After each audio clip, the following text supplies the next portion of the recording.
Officers had never seen anything like it. Timothy was malnourished, bruised, and hypothermic. There were bones protruding from his skin. Most concerning was where they actually found Timothy. He was lying in a small closet that reeked of urine and feces. Found leg shackles in a drawer, 4 webcams scattered strategically placed around a basement, zip ties in the bathroom, a half-empty bottle of Extreme Regret Carolina Reaper hot sauce, and locks on every single fridge, freezer, and pantry in the house. Nah, bro, nah, this is sick. Okay, what's the vibes, YouTube? It's your boy Swaggy G coming at y'all with another reaction vid.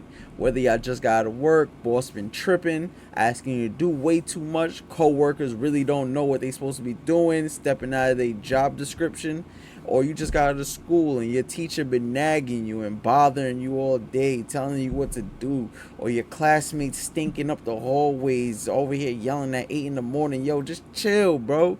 Just chill. I already found the fire vids of the day. All you gotta do is kick back, relax, and make sure y'all smash that like button, smash that subscribe button. Don't be petty. It don't cost nothing to join the fam. Smash that subscribe button, join the fam, and let's tap right into the vid of the day. You heard? 911, what's your emergency? I woke up to take to go to work. Yeah, and my son's not breathing.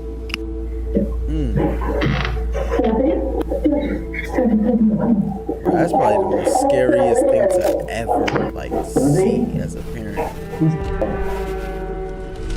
On the 6th of July, 2022 at 6:37 p.m., police were called to assist with a medical emergency just outside of Grand Rapids in Michigan. The caller, Shonda Vander Ark, mother of Paul and Timothy, had told paramedics that Timothy wasn't breathing. Just 7 minutes after arriving on the scene, Timothy was pronounced dead. Officers had never seen anything like it. Timothy was malnourished, bruised, and hypothermic. There were bones protruding from his skin, and despite being 5'8", he weighed just 69 pounds.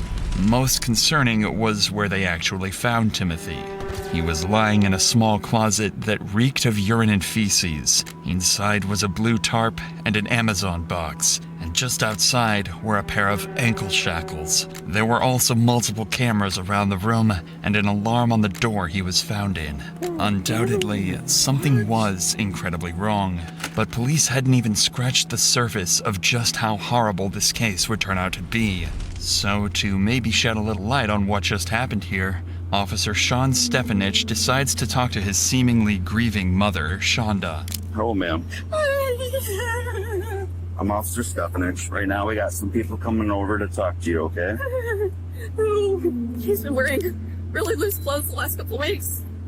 He's really skinny. He's really skinny, and I didn't notice till this morning because he wouldn't, I asked him if he's okay, and he would not answer me.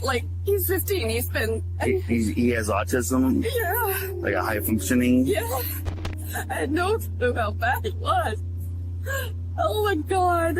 He did this back in... my husband's stroke was January 3rd. So he did this back in, I don't know, second week of January for almost 3 weeks. And then he ate something last night. I can't remember what it was now, I'm sorry. It's okay. This is where police realized that Shonda's emotions might all be an act. And as they would uncover more evidence in the house and talk to her son Paul, these claims would slowly fall apart. So as the officer listens to her side of the story, he'll be looking for anything to latch onto that they can use against them later to determine the truth. I get it. I had no idea. I would have taken him in or something. Now, you said the last time you saw him was 5:30 this morning? Yeah. Did he say anything? He had fallen out of bed. At 5:30? Yeah. You sure it wasn't earlier? I mean, it's possible. I thought it was 5:30, but I wasn't super awake. I heard a thump, and I came down, and he's kind of laying on his side, kind of like, what the heck? And I reached out. I'm sorry. That's all right. Sorry. Oh my God. Timothy was pronounced dead at 6:44 a.m. that morning, just an hour after Shonda claims she last talked to him. The reason the officer seems suspicious is because the first responders noticed that rigor mortis had already started setting in, tightening his facial muscles. This usually starts anywhere from 2 to 4 hours after death, not the barely 1 hour that Shonda is claiming here. But the real question is how Shonda never noticed just how skinny and emaciated Timothy really was. This sort of malnourishment doesn't just happen overnight, so the officer asks her to explain herself. I asked him to eat last night because his face started looking a little thin. I'm like, okay, enough. And he wouldn't show. I'm like, let me see. Hold your shirt up. And he wouldn't hold his shirt up. He wouldn't do anything. Did he get real?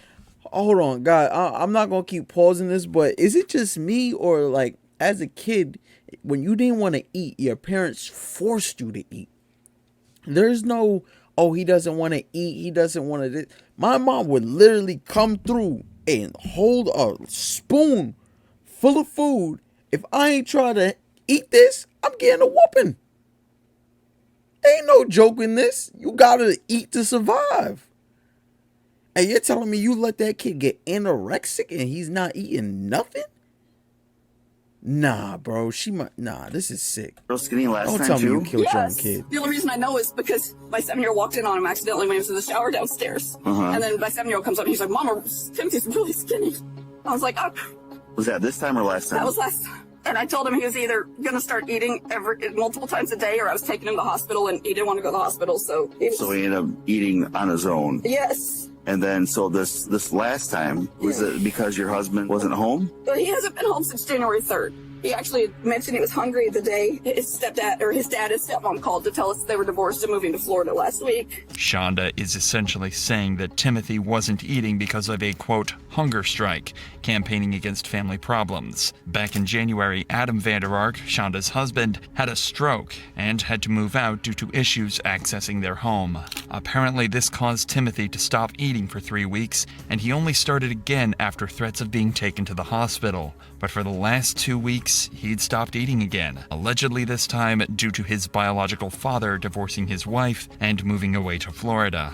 Each of these events did indeed happen, but as it would turn out, they had nothing to do with Timothy's hunger at all. I tried to check it in the last few days, and he just wouldn't let me anywhere near him. He didn't want a kiss, a hug, nothing. What was the last time he ate, you think? Last night, he ate. Oh my God, I should have made him eat. I feel like such a failure. You see there's food in the house. I should have done something. Can they really hide that from you like that? It would turn out Timothy wasn't hiding anything from her, but police had to get to the bottom of what exactly she knew. So after this initial questioning phase ended, police handed over the case to detectives, who obtained a search warrant and began to collect evidence throughout the house. That's when they found leg shackles in a drawer, 4 webcams scattered strategically placed around a basement, zip ties in the bathroom, a half-empty bottle of Extreme Regret Carolina Reaper hot sauce, and locks on every single fridge, freezer, and pantry in the house. This painted a picture of a helpless boy forced to live inhumanely among his own dirt and filth, watched every second of the day, and brutally tortured until the very end. The next day, an autopsy was conducted on Timothy's body, finding even more strange and worrying things. He had extremely sunken eyes, slightly blue-tinted skin, and there were many signs of dehydration as well. His cause of death was determined to be dehydration and extreme emaciation due to starvation, with hypothermia playing a role too. With all of this information and evidence gathered, the police knew something foul had to be at play. They just weren't sure what. Starvation in a house filled with food, hypothermia in the middle of an American summer, alongside hot sauce and handcuffs. It had to all come together somehow. So the day after Timothy's death at 3:57 p.m., they bring in Paul, Shonda's 20-year-old son, for interrogation to try and uncover what all this could possibly mean and how exactly he was involved. What Paul doesn't know is that they've already collected a mountain of evidence. Detective Ryan Peask is going to use a 5-step program to slowly extract the truth from Paul, starting by getting on his good side and ending by tearing into him and making him feel so guilty he'll have no choice but to confess to everything. I don't want to talk anything specific about the case just yet. Since the police showed up at your house and they brought you down here, I want to advise you some rights before we talk about that sort of thing. What I do want you to know, though, is that We went to your phones, okay? There's a lot of evidence in the phones, and I know that you're kind of aware of the communication between yourself and your mother. Yes. And those sort of things. And that's kind of what I want to talk to you about. Yeah. But, I mean, certainly those are very serious things that you guys are talking about. As mentioned, police have spent the last 24 hours combing over text messages, camera recordings, crime scene images, and much more to try and get a good picture of what had happened. So, as the case is with many younger suspects, Detective Pisk will start calmly, trying to put Paul at ease and get on his good side, before slowly breaking him down and exposing the truth. I know that we talked yesterday, and I know that not everything that we talked about was the truth yesterday. That's okay. You don't have to feel bad. You don't have to feel guilty about not telling the truth to me. I'm not trying to get to the truth of what really happened with your brother, because he deserves that. I mean, there's clearly a lot of messages about stuff that you guys are doing with him, about what he's eating, about restricting his food. How did that all work? We stopped the food restrictions recently because we had noticed his end. We wanted to get that back on. We didn't want any of this. We never wanted him to be injured or hurt. I loved him so much. Yeah, I can tell that. I can certainly tell that. And we wanted what's best. Yeah. The thing is, he was stuck in the past. So you stopped the food restriction. When did that kind of happen? 2 weeks, approximately. We were He's hoping skinny as hell we'd too, get though. enough where it would be safe, and then we could continue to add it back to where we wouldn't have to worry, and we could. What were the restrictions? We made sure that it was still something that gave him enough calories and everything. It was rice or bread, and like I said last week, he got pizza. Throughout the thousands of texts detectives have between Paul and Shonda, there's a huge amount of talk about food restrictions. It doesn't take much to realize that this was why Timothy was thin as he was. Pisk will focus more on this later. What's more interesting, though, is how Paul justified this. We loved him. We wanted what's best. We made sure that it was still something that gave him enough calories and everything. These aren't Paul's own thoughts. This is just what he's been told by his mother since the started. Over the course of several months, he's internalized it, and now seems to fully believe that what he's been doing to Timothy is for his own good. What were they place for, like, in the first place? Sneaking food over and over and over. We tried everything. We were nice. We tried different consequences, but I couldn't never listen. What were some of the other types of consequences? We did take away his devices. That was also because he wouldn't stay on his school sites and would just go and try and play games or watch YouTube. He should have been held back so much. Yeah. But he passed all his final exams. And so I don't think it was my stepmother. My stepmother was amazing. Yeah. So that's the stepmom. What the? See, yo, bro, I just watched the video where the stepmom killed her son, bro. This is a pattern? This is like a known thing? Stepmom's going wild? Yo, what the fuck? Yo, oh my, yeah, the biological father had a stroke, but yo, y'all can't be leaving y'all kids with these type people, bro. Honestly, if that's not their biological parent, the step person should never be the primary. Never. This is ridiculous. He should have been held back so much. Yeah. And his brother hating. Somebody should have been held back. If he passed, he passed, bro. I don't think it was my Speaking on My that. stepmother was amazing. Yeah. But I believe it was my father's too. Okay. My Picking dad's up with your control of stepmom over your nature mother, was- like. He didn't want her having any contact and screwing all of his control out. Okay. Note how the only consequence that Paul mentions here is the fact that they take away his phone occasionally, something fairly innocuous. It's also worth mentioning just how quickly he tries to put Timothy and his father down in exactly the same way his mother was known to do. But as Paul continues talking, it becomes clear exactly how much of a problem this has actually become, and that he might have actually been strongly manipulated by her to do all of this. It was the thing back in Oklahoma where I had problems with emotional release. I was so terrified of him that I didn't ever want to release any of the negative emotions I ever had around him. There were times where I wanted to say no, but I was so terrified that I just couldn't.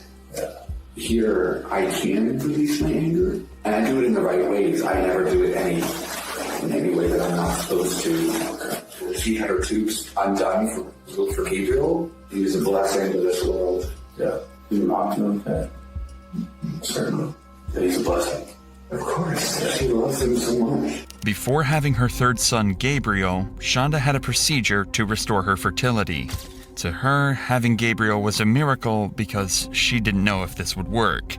That's likely why no evidence was ever found of her harming Gabriel, because he was by far and away her favorite child. That does, however, provide a harrowing reason for why she might have abused Timothy so much. He was her problem child, and she didn't like the fact he had so many mental health conditions, so she wanted to take her anger out on and deal with the problem directly. You know, there would be any sort of consequence wrong if you slipped up with her attitude, like, or how would that work? There were times when I would cop an attitude that was unnecessary, and she would have me get off devices for maybe 15 minutes, because usually that was what it was revolved around, because I'll be honest, I have an addiction to my devices. Okay. I never had not very much of that back in Oklahoma. Yeah. My dad was strict. He didn't even give me a phone. My sister and my stepsister had phones before I did. So now you're in work. And then we talked yesterday about how you're paying bills. Yeah, and I'm like, my father, she doesn't force me to give her half of my paycheck. He forced that on me. And I was working basically minimum wage at both. Yeah, that's tough. And the thing is that my mother can't even face my father right now. She doesn't want to call him, because the one thing that she and I both know is that he's going to hurl every ounce of blame that he can at her. Listen to how he's talking about his father. He's only able to say negative things about him and brings these points up even while unprompted. He clearly has a strong dislike of his father and talks about him like a divorced partner. Take a guess where that stemmed from. It's clear his mother has been feeding him lies and negativity about his father, and there's no clearer example of this than what he says next. I moved here into Michigan, I think, on the 30th. Okay. Because for the time after I had moved out of my parents' house, I stayed with my Uncle Dave now, and who both had actually been tricked by my father to also believe that my mother was bad. Nobody was tricked. Shonda simply was a bad person. The police report contains countless witness testimonies from family, friends, and teachers who knew something was wrong and believed Shonda to be a bad parent. This wasn't an uncommon opinion. One of Timothy's teachers even told the cops that all the teachers knew he wasn't cared for at home and that he lived through hell most of his life. But to save face, Shonda would make up lies to tell Paul that made her seem perfect and kept his respect, at the cost of making his father seem downright evil. That's what makes this case so controversial. Paul was almost certainly not in control for the majority of this, and he was definitely manipulated by his mother to some extent, but he still went through with everything, and that's what a jury would end up focusing on. I saw on your phone that you had sent a couple of pictures to your mom. Yes. Pretty skinny, and you said, hey, it's nothing but skin. But Yeah, I was very concerned that it just... yeah, what do you think that maybe would have been a good time to take him to the doctor, or? Yeah, honestly, that probably would have been one too. I don't know. And then you sent a picture of his legs that were just basically gone, right? Yeah, The ones that can't stand, or something along the lines. yeah. But the thing is, yesterday and I think the day before, he could walk. He might need a little support every so often, like he put his hand against the wall or grab the rail of the stairs. But after a couple of seconds, he'd let go and be fine. Okay. It was never anything major. When was the last time he was really talking to you, able to have a conversation, or at least try to have a conversation? Last time he actually talked was 3 days ago, but the day before, or the day after that, the day before yesterday, he could talk. He talked a small amount in the morning, but then he just sort of was making groans and moans. It must take an astonishing amount of delusion to believe that not being able to walk or speak isn't anything major. But in reality, that's not what they thought. They thought he was faking it entirely. In fact, on the day before Timothy died, Shonda told Paul to wave warm pizza rolls just in front of him and take them back if he tries to eat them. It all just seems as though they were messing with him to satisfy their own sadistic desires. What's the photograph in the back of his face, zoomed in on his face? He had been taking a bath, and I went in there to check on him at one point, and he was just kind of laying there. I'm like, "Bud, you okay?" He didn't respond, but he was looking around, and he was breathing, I know that much. Yeah, but he wasn't talking at that time. No, and it started to concern me. I'm not sure if I texted Mama about it or not. Well, you sent a picture to her. Yeah, I probably should have said something about the ER at that point, though. Well, I'm sure It's not stupid. you have to think about it like this, right? She sees you grown adult, and if she sees that, that's not all on you, right? You made it, from what I see, you made numerous attempts to say, we need to do something different about this. Yeah. We can't keep doing this thing. I know she's a good person, but Paul is beating himself up because he knows that he assisted in all of this. But notice how Pisk is still trying to reassure Paul and shift the blame away from him. Fortunately, this is about to pay off massively as he starts to talk more about the punishments that Timothy was put through. I think you have to think about this. Right now is not a time about blaming people, but it's a time to try to figure out when could we have changed things, what could we have done differently, how did we get to the point where we were at? Because, clearly where you guys got to, when you say you moved back, that wasn't a nice enjoyable bath, right? That was a punishment bath. Right? That's a cold, ice cold bath. I did wash that. How many times would you estimate that you guys gave cold baths as a punishment for not getting or whatever, for whatever reason? I think for punishments, I don't exactly know the number, but it wasn't a lot. Are we talking like 5, 10, 20, every day, every other day? I mean, any idea? 5. Whose idea was to give him a cold bath as a punishment? It was my mother's. I wasn't sure if it would be a punishment effective or not. Pisk actually knows exactly how often these baths occurred, because Paul and Shonda documented every single instance of this over text, and Timothy was subjected to them constantly. Even worse, they would last up to 9 hours at a time. And remember, Timothy weighed only 69 pounds. He barely had a drop of body fat on him, meaning that he would have felt the effects of the cold considerably more than the average person.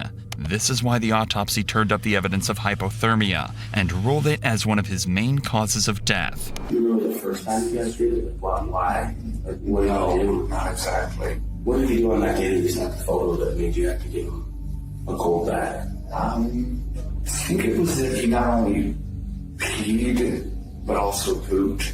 And my mother wasn't too happy because it absolutely reeked. Yeah. When we talk about that, I understand you into the house and get to all the messages. Yeah. Where did you sleep most of the nights in that closet? As Pisk mentions, Timothy didn't sleep in a bed. He slept in a small, cramped closet that he couldn't even stand up in. And the punishment that Paul mentioned, well, that would have actually happened either way. Inside the basement where Timothy slept were multiple cameras and an alarm on the door. If he'd have gone to the bathroom instead, then he would have been punished for leaving his room. Timothy was completely trapped. We always wanted what's best, and So you guys decided to move him into the closet. There's an alarm on the door. What's that for? when he would try and sneak, because if you notice, there was also one in the garage door. That was also because, there's some food in there that he would try and sneak. And it wasn't just that he was hungry at some point for those. It was that he wanted something sweet.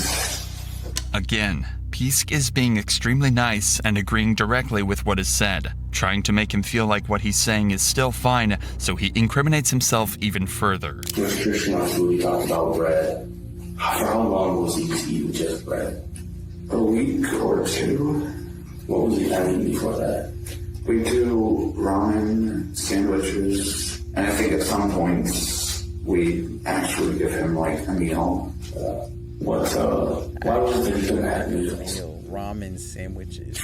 The whole thinking. Paul has no idea what to say. He's starting to realize just how cruel everything he did was, and the gravity of the situation has just hit him. He starved his little brother to death, and he can't even think of a reason why. Regardless of the circumstances or how much influence his mother had over him, he still did all of these horrifying things. And there's still even more to come. Tell me about the hot sauce. I know that was used as both a punishment and it was put on the bread. Was it always on the bread? Not always, no. But the thing is, it still hardly did anything for him. there would be times where it would do something for me because I'd accidentally rub my eye after I'd be on there. It was... Bro, I know you're not trying to say you suffered too by rubbing your eyes with hot sauce. You're just a dumbass. You're just a... do something for me because I'd accidentally rub my eye after I'd be on there. It was... Ow. What dictates whether or not... I can't say what I want to say. What decides that? Whenever my mother told me to put hot sauce on it, I did. From what I know, there's a California Reaper is like 2,000 Scoville or 2 million Scoville. What does that mean? It's the hot sauce or is that a heat index? Okay. That's pretty high. Very.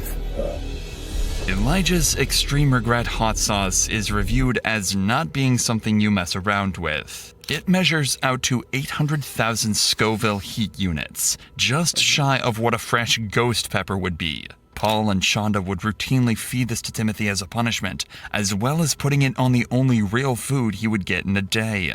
Pisk also made sure to ask Paul what Scoville units were to make sure he knew exactly how bad what he was doing was. He confirmed that this was very, very hot, to the point of being painful. Yet, he still went through with what he did for weeks. So, how long have you guys been using hot sauce for?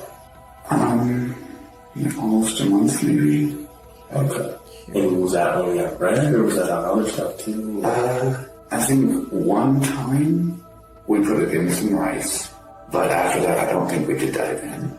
What was it used for, right? Because you're giving the bread as a deal. What's the purpose of the hot sauce? I know it was punishment, but honestly, I don't think it was that useful because, like I said, he had no feeling in his tongue. He literally bit a hole in it at one point and didn't even feel it. Was he eating this bread?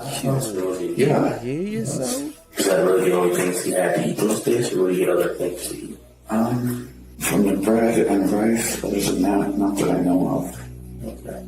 Did you see a decline in you during that 4 weeks? Like losing even more weight or being even less responsive? Or what changed when you moved into doing that? There would be times where it would take him a moment to respond. At first, I thought it was just him acting, but then I was getting concerned. I think No, you weren't. a week or so. Maybe. No, you weren't. Okay. These responses are delayed? Yeah. So the hot sauce on bread.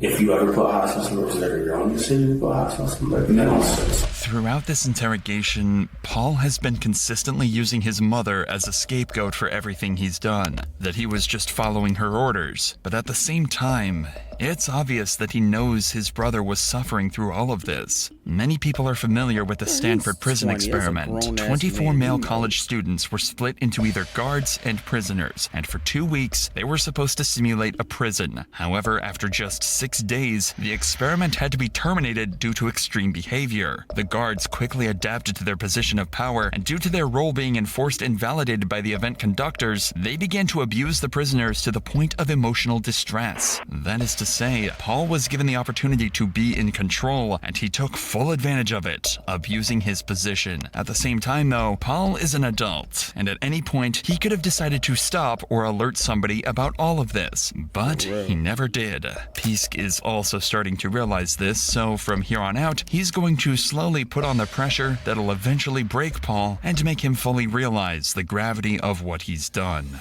So, I know that when we talked yesterday, you found your mom. She was lying about some stuff, right? I know that she's a good person. I'm not doubting that at all. Yeah, I mean, we never wanted any of this. But you also know this, like I know, that some of the things that she was talking to us about were the truth, right? About, she said she didn't know there was a camera in the bathroom. But the fact of the matter is, she asked you, and she sent you a text message that says, make sure that the camera's in there and take the shower curtain down so I can see him. Didn't she ask you that the day before he passed away? Yeah. I know this pepper's for punishment. And what did she say? She said, I didn't know anything about that. Why do you think She doesn't want to appear like a bad person. She doesn't want to be the bad guy in this. We never wanted any of this. We want him to be healthy. I know that for a fact. I should have at least put my foot down on something. Right. But it's not that I'm afraid of her. I can't fear her because she's not tied to instill fear. I don't know if that's also what caused him to sometimes lie about things as well.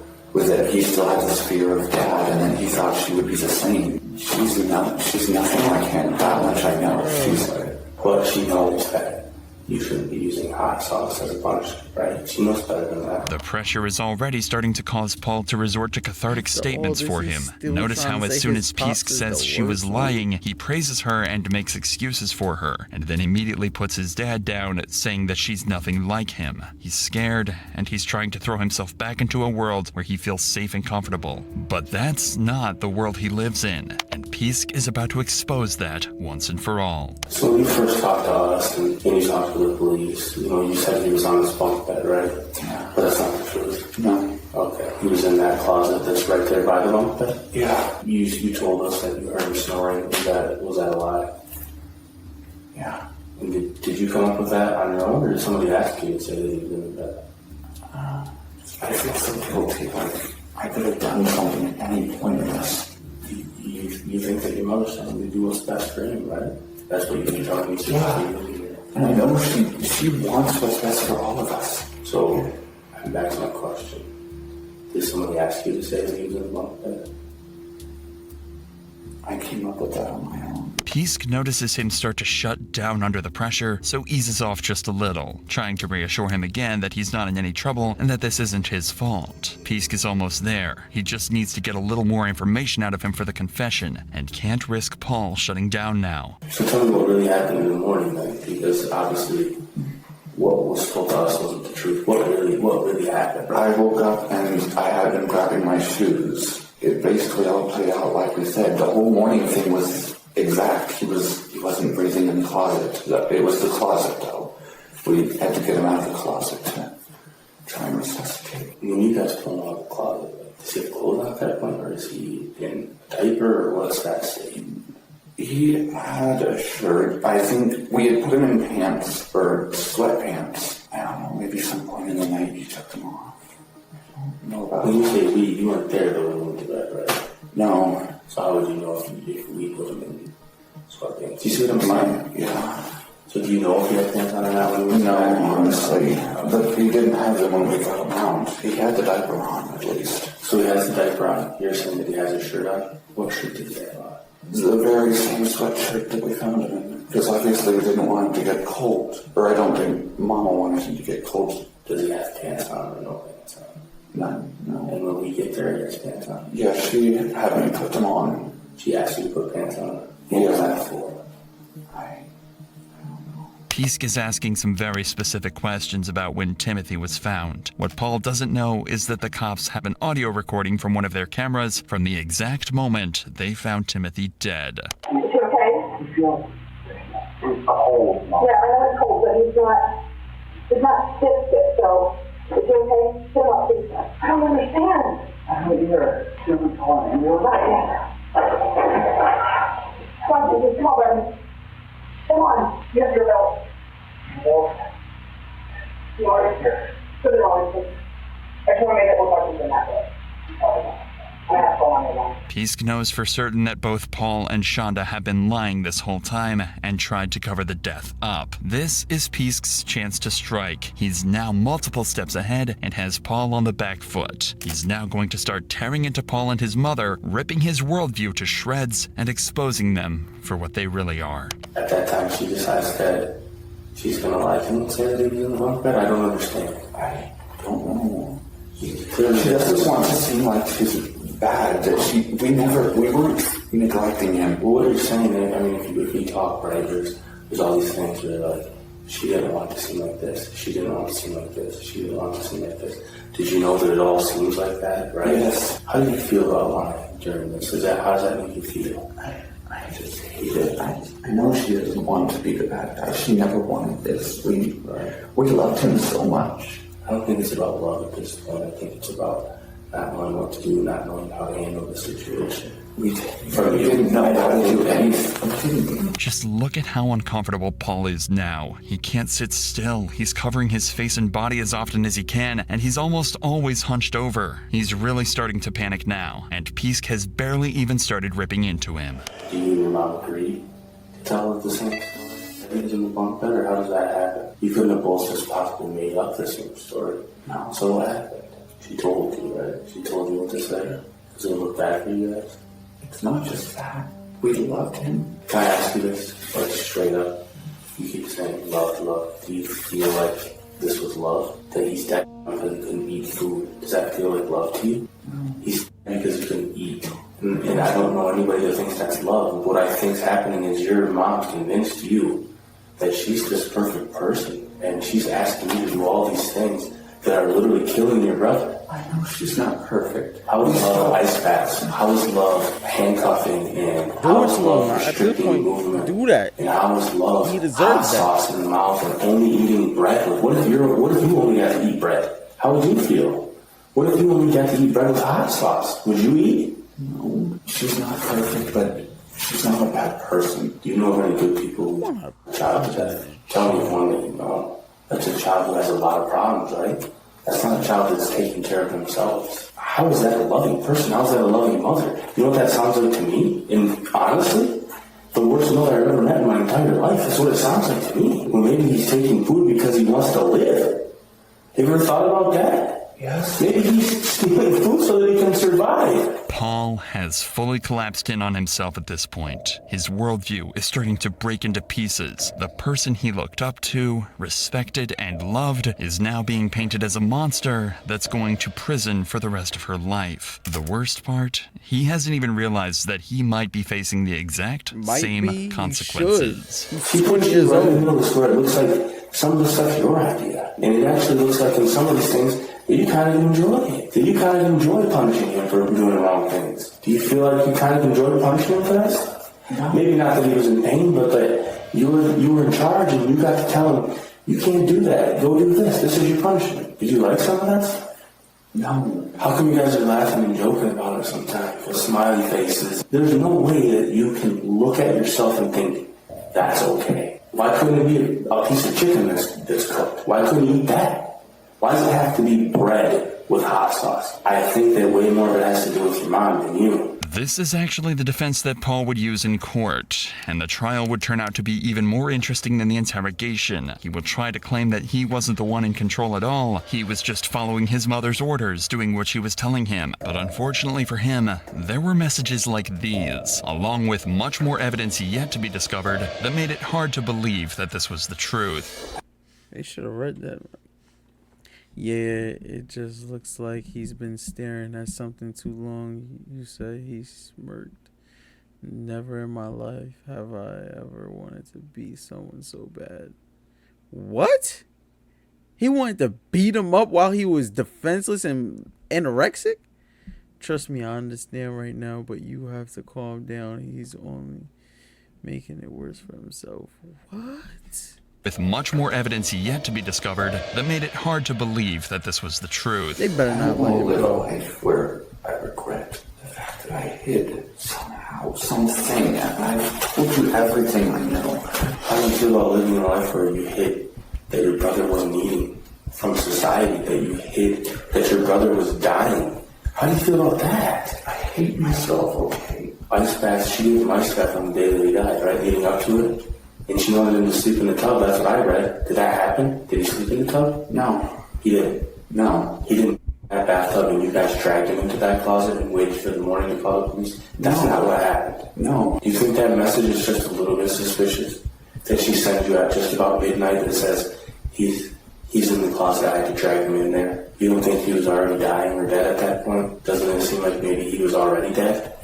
That she put him in there so that he could wake up and have died in his sleep? Because she can't call the police when he's in an ice bath and he freezes and he dies. Whether this was true or not will remain a mystery for a while, but whatever the case, there was certainly a large attempted cover-up by both Shonda and Paul to try and make it seem like this was somehow, someway, natural causes. Timothy was treated like dirt until the very end, and Detective Peask has had enough. I can't even live with myself. But how do you feel about over and over and over again defending your mother about how good she is? Do you feel like that's the truth anymore? Because I'm quite disgusted by her. I'm disgusted by her. She never wanted this. Then how smart is your mother? She's incredibly intelligent. Very cum laude. Right. Have you ever thought, how can a woman that's this smart, this intelligent, graduate from law school, how could she not know what's happening?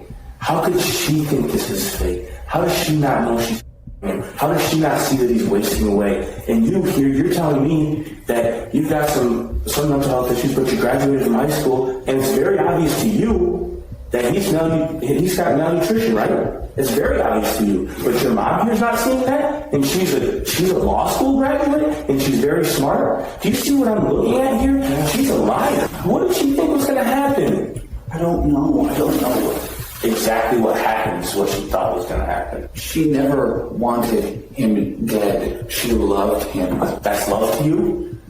Everything that we talked about is love? You're joking, right? Even through the shouts of an enraged Detective Peask, Paul still defends his mother to the very end, trying to come up with excuses for her and even take the blame. But that would all come to an end on trial. In the meantime, though, just 5 days after his interrogation, Paul decided to go live on Facebook to update his friends and family on everything that had happened. Given what we know now, the surviving video is probably one of the most eerie pieces of footage we've ever shown on this channel.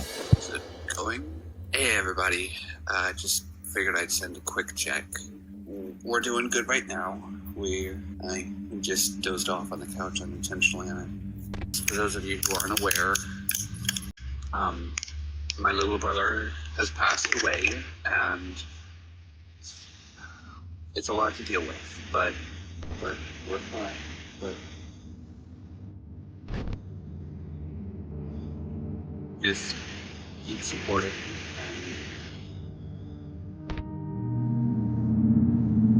I guess I don't have much to say right now.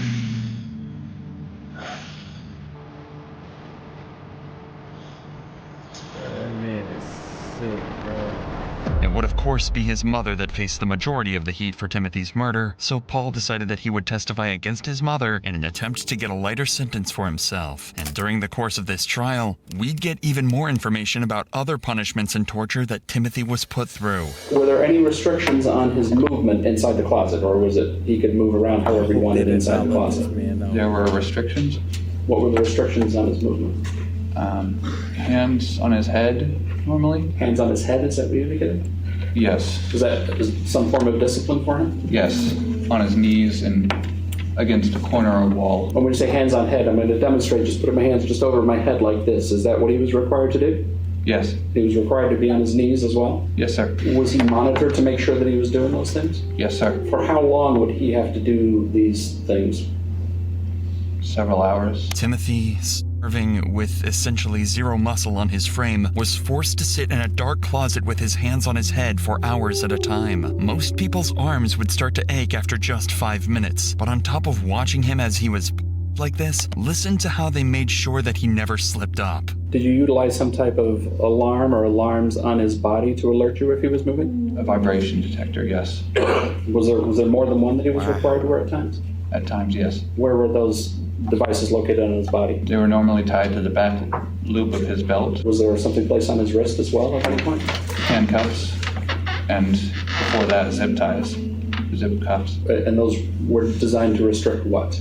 Movement. Of course, if he was to move or set those alarms off, he'd be punished again, likely with hot sauce or another ice bath. Trials like this always give a horrifying amount of insight into cases like this. As Paul was made to testify against his mother, he consistently spilled more and more details about exactly how he and his mother ended up killing Timothy, such as some of the ways they made sure he was never able to eat. There's some text messages. Do you recall a text message you exchanged with your mother in, I believe it's around April or so, where you've alerted her to the fact that he's eaten some part of a burger? Yes. What was it? What part of the burger is it that he ate? Just the crust. What was your mother's response when you told her that he had eaten the crust of that burger? Make him throw it up. Did you try to do that? I tried at first, yes. What? Bro, y'all heard he ate a piece of a crust of a burger and you were so tight you said, yo, make him throw it up? Y'all had to spit on this. Oh my God. How did you try to do that? Putting a finger into his mouth as instructed to the back of his throat to induce vomiting. So who gave you the instruction to put your finger in the back of his throat? Shonda? Was there ever any other time where she instructed you to make Timothy throw up? Yes. At one point she had me heat up a pizza roll to see if he would be responsive to enticement. Did you actually do that? Yes, I held it close, and when he responded, as per instruction, I was to pull it away from him. So we didn't get to eat the pizza roll. Yo, throw him at the Paul bottom is of the making jail. I an don't care if extreme he's effort to snitching. consistently say he I was don't instructed to do everything. He's trying to throw as much blame off himself as possible, almost to the point where he's painting himself as a robot that simply followed what Shonda told him to do. The thing is, in a second interview conducted a week after the first, Paul was a lot more transparent. He admitted that he liked the praise from Shonda, that he liked having power and control over Timothy, that he felt good while doing it, and that he did everything willingly. Lastly, he said he felt that he was as much a murderer as his mother. All of that made it incredibly difficult to believe Paul when he stated that everything was just done as per his mother's orders. At the end of the day, Paul's motives and precise involvement in Timothy's death will never be known. He did contribute to his death.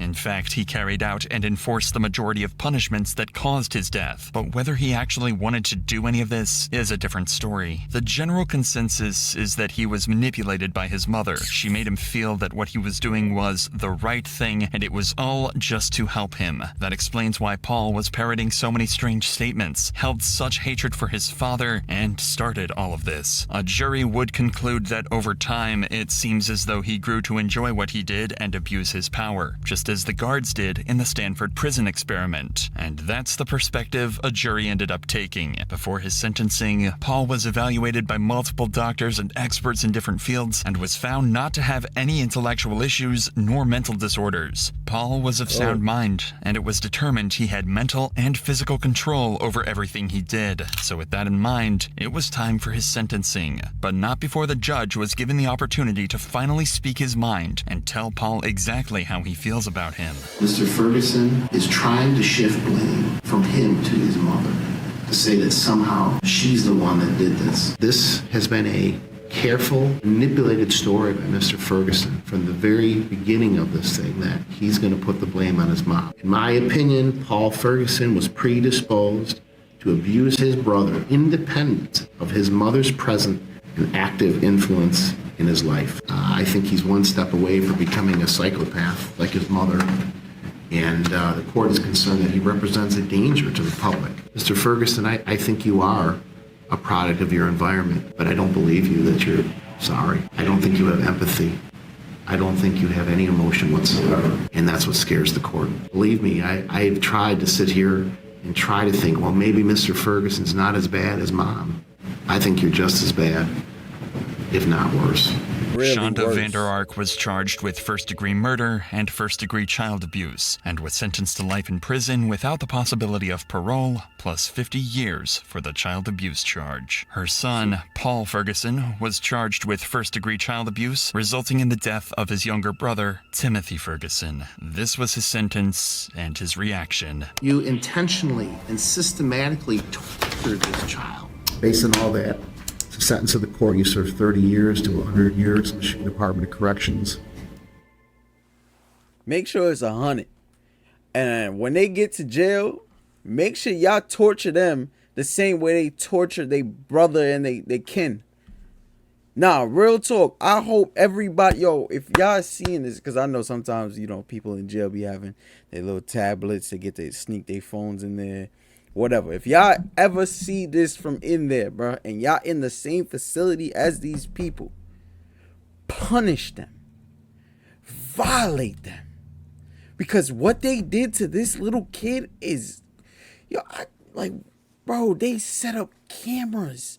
They made him eat the hottest of the hottest hot sauce they could find as his only meal. If he wants to have bread for the day, he has to burn his insides. Y'all better handle this, man. Let me know what y'all think about this in the comments, man. Make sure y'all smash that like button, smash that subscribe button. It's your boy Swagging them out, you heard?